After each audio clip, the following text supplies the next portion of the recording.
नमस्कार प्रणाम भैया लोग, आप सबके बीच में एक नया गाना लेकर आ रहे हैं। आप सबके बीच में सावन सुमारी का गाना है और यही गा रही है, शिवानी गा रही है। फिर से आप सब सुनिए और बताइए कैसा गा रही है और आप लोगों को कैसे गाना लगा, आप सब जरूर बताएं। और मैं भी गवाता हूँ, आप सब सुनिए और अपना प्यार आशीर्वाद दीजिए। नमस्कार।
रिम झिम बरसे राजा सावन के बदरिया, झूम नाच देखा सभे गौना सहरिया।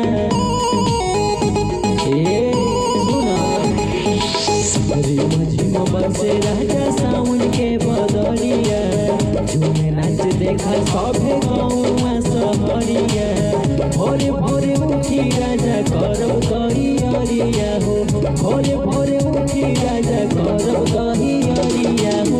16 सोमवारी राजा करब जल ढरिया हो, 16 सोमवारी राजा करब जल ढरिया हो, 16 सोमवारी। तो यही गाना गवाना है भैया, आप सबको कैसा गाना लगा आप सब जरूर बताएं। ये शिवानी को गाना गाना है और मैं ये डमी दिया हूँ, आप सब सुने और एक बार सुना देते हैं कैसा लगा, इसके बाद शिवानी गाएगी।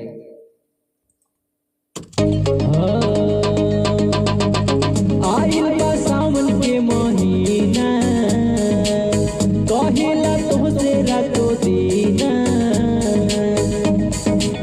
ए राजा जी आइल सावन के महीना कहिला तुमसे रातो दीना। जाई बाजारे राजा लादी गेरुआ सड़िया हो, जाई बाजारे राजा लादी गेरुआ सड़िया हो। 16 सोमवारी राजा करब जल ढरिया हो, 16 सोमवारी राजा करब जल ढरिया हो, 16 सोमवारी।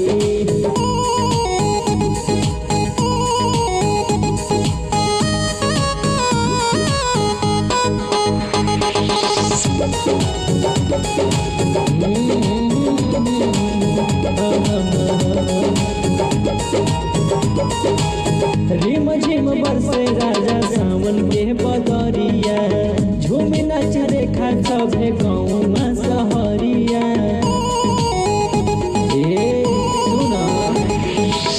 रिम झिम बरसे राजा सावन के बदरिया, झूम नाच देखा सभे गौना सहरिया। भोरे भोरे उठी राजा करब दहिया हो, भोरे भोरे उठी राजा करब दहिया हो।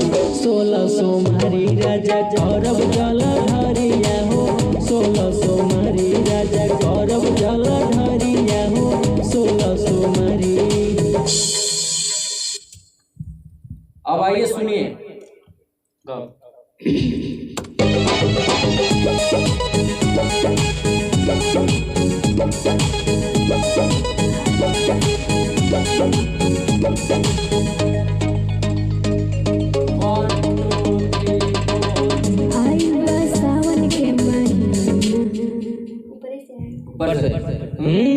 आइल बा सावन के महीना,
तो इसको मैं एक बार सुनाता हूँ भैया, आप सब सुनिए और फिर बताइए।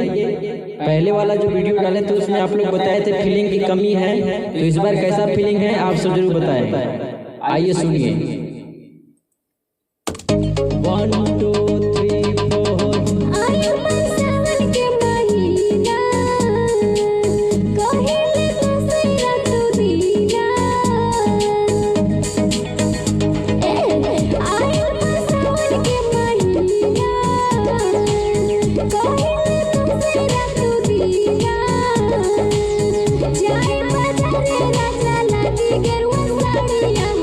जाए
भैया कैसा लगा गाना। और अब मैं फाइनल गवाने जा रहा हूँ और थोड़ा समय गवा कर आप सबको दिखाया। आप सब जरूर बताएं कमेंट के माध्यम से कैसा लगा गाना। नमस्कार, प्रणाम। चैनल को लाइक करें। हाँ ठीक है, नमस्कार। वीडियो को लाइक करें, चैनल को सब्सक्राइब करें, अच्छा लगे तो कमेंट करें, ज़्यादा अच्छा लगे तो शेयर करें, और जो गलती हो उसके लिए माफ़ करें। नमस्कार, प्रणाम। धन्यवाद भैया।